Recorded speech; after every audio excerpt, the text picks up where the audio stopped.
یہ بھی کہہ دو کہ اگر میں اپنے پروردگار کی نافرمانی کروں تو مجھے بڑے دن کے عذاب کا خوف ہے۔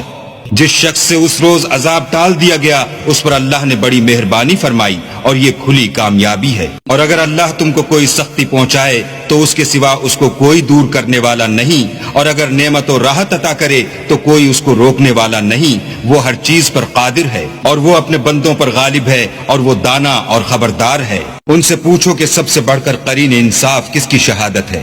کہہ دو کہ اللہ ہی مجھ میں اور تم میں گواہ ہے، اور یہ قرآن مجھ پر اس لیے اتارا گیا ہے کہ اس کے ذریعے سے تم کو اور جس شخص تک وہ پہنچ سکے آگاہ کر دوں۔ کیا تم لوگ اس بات کی شہادت دیتے ہو کہ اللہ کے ساتھ اور بھی معبود ہیں؟ اے محمد صلی اللہ علیہ وآلہ وسلم کہہ دو کہ میں تو ایسی شہادت نہیں دیتا۔ کہہ دو کہ صرف وہی ایک معبود ہے، اور جن کو تم لوگ شریک بناتے ہو میں ان سے بیزار ہوں۔ جن لوگوں کو ہم نے کتاب دی ہے وہ ان ہمارے پیغمبر کو اس طرح پہچانتے ہیں جس طرح اپنے بیٹوں کو پہچانا کرتے ہیں۔ جنہوں نے اپنے تئیں نقصان میں ڈال رکھا ہے وہ ایمان نہیں لاتے۔ اور اس شخص سے زیادہ کون ظالم ہے جس نے اللہ پر جھوٹ افطرا کیا یا اس کی آیتوں کو جھٹلایا؟ کچھ شک نہیں کہ ظالم لوگ نجات نہیں پائیں گے۔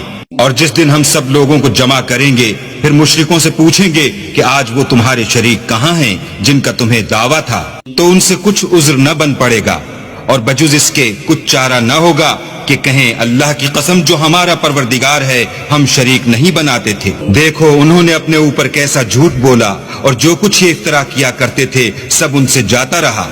اور ان میں بعض ایسے ہیں کہ تمہاری باتوں کی طرف کان رکھتے ہیں، اور ہم نے ان کے دلوں پر تو پردے ڈال دیے ہیں کہ ان کو سمجھ نہ سکیں، اور کانوں میں ثقل پیدا کر دیا ہے کہ سن نہ سکیں۔ اور اگر یہ تمام نشانیاں بھی دیکھ لیں تب بھی تو ان پر ایمان نہ لائیں، یہاں تک کہ جب تمہارے پاس تم سے بحث کرنے کو آتے ہیں تو جو کافر ہیں کہتے ہیں یہ قرآن اور کچھ بھی نہیں صرف پہلے لوگوں کی کہانیاں ہیں۔ وہ اس سے اوروں کو بھی روکتے ہیں اور خود بھی پرے رہتے ہیں، مگر ان باتوں سے اپنے آپ ہی کو ہلاک کرتے ہیں اور اس سے بے خبر ہیں۔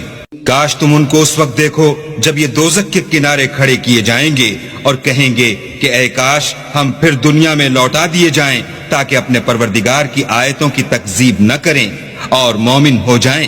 ہاں یہ جو کچھ پہلے چھپایا کرتے تھے آج ان پر ظاہر ہو گیا ہے، اور اگر یہ دنیا میں لوٹائے بھی جائیں تو جن کاموں سے ان کو منع کیا گیا تھا وہی پھر کرنے لگیں۔ کچھ شک نہیں کہ یہ جھوٹے ہیں۔